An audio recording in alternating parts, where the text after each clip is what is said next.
കൌമാരകലയുടെ കലോത്സവത്തിന് കൊല്ലത്ത് തുടക്കമായി. അടുത്ത വർഷം മുതൽ കലോത്സവത്തിൽ ഗോത്രവർഗ കല കൂടി ഉൾപ്പെടുത്തുമെന്ന് മുഖ്യമന്ത്രി പിണറായി വിജയൻ. കൊല്ലത്ത് 62ാമത് സ്കൂൾ കലോത്സവം ഉദ്ഘാടനം ചെയ്യുകയായിരുന്നു അദ്ദേഹം. ഇന്ന് പല കലാരൂപങ്ങളും സജീവമായി നിലനിൽക്കുന്നതിൽ സ്കൂൾ കലോത്സവങ്ങൾക്ക് വലിയ പങ്കുണ്ടെന്നും മുഖ്യമന്ത്രി പറഞ്ഞു.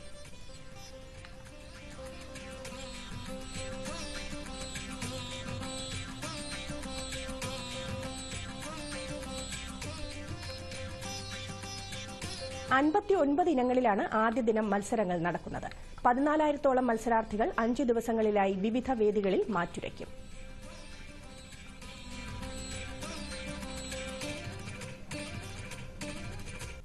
കേരളത്തിന്റെ തനത് കലാരൂപമായി ലോകമെങ്ങും വാഴ്ത്തപ്പെടുന്ന കഥകളിയുടെ ആദ്യ അരങ്ങൊരുങ്ങിയത് ഈ കൊല്ലത്തിന്റെ മണ്ണിലാണല്ലോ.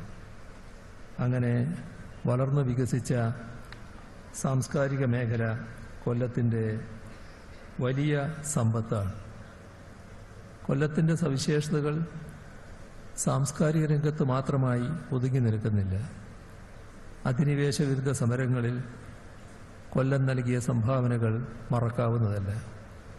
കുണ്ടറ വിളംബരം ഉൾപ്പെടെയുള്ളവ ഇന്ത്യാ ചരിത്രത്തിന്റെ തിളങ്ങുന്ന ഏടുകളിലൊന്നാണ്.